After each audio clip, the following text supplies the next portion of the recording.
So I think one of the most relevant challenges for museums today is to bridge the gap or to try and find a conversation between the democratic idea of full access to collections and to heritage and certain cultural demands or cultural sensitivities.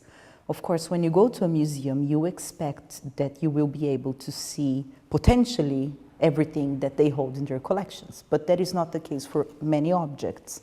So as has been mentioned, as we were mentioning before, human remains are a very delicate subject in that aspect. And while there are many museums who do show human remains, others have a more careful approach to what kinds of remains can be shown. For instance, at the National Museum of Ethnology in Leiden, they hold a collection of 8 mummies that come from the Andes region.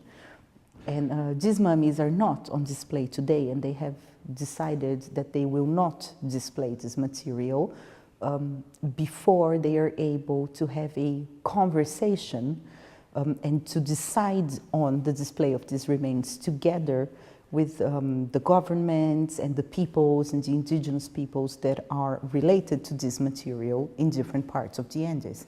Perhaps they will never show the mummies, but they are very careful in deciding what to put on display or not, based on the ideas, the sensitivities, and the rights of the peoples who are related to those objects.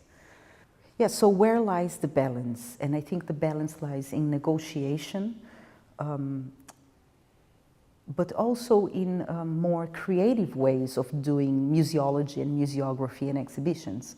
You can teach people about cultures and history and practices in many different ways, and you don't necessarily need to show every single piece of material that you have in order to teach people about other cultures.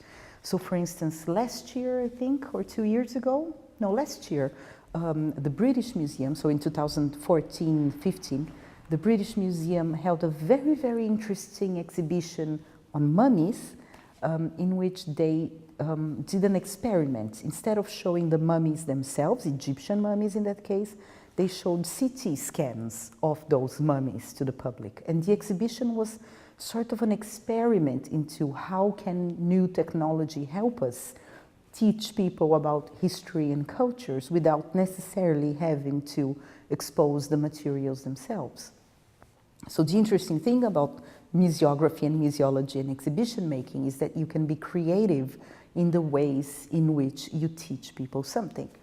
A few years ago, again, at the National Museum of Ethnology in Leiden, they held an exhibition about the Hajj, about the pilgrimage to Mecca. And one of the very, very interesting things they did was that, well, you go through the museum, through the different rooms of the exhibition, and then you get to a point where there are 2 very big signs that say Muslims go this way, non-Muslims go that way.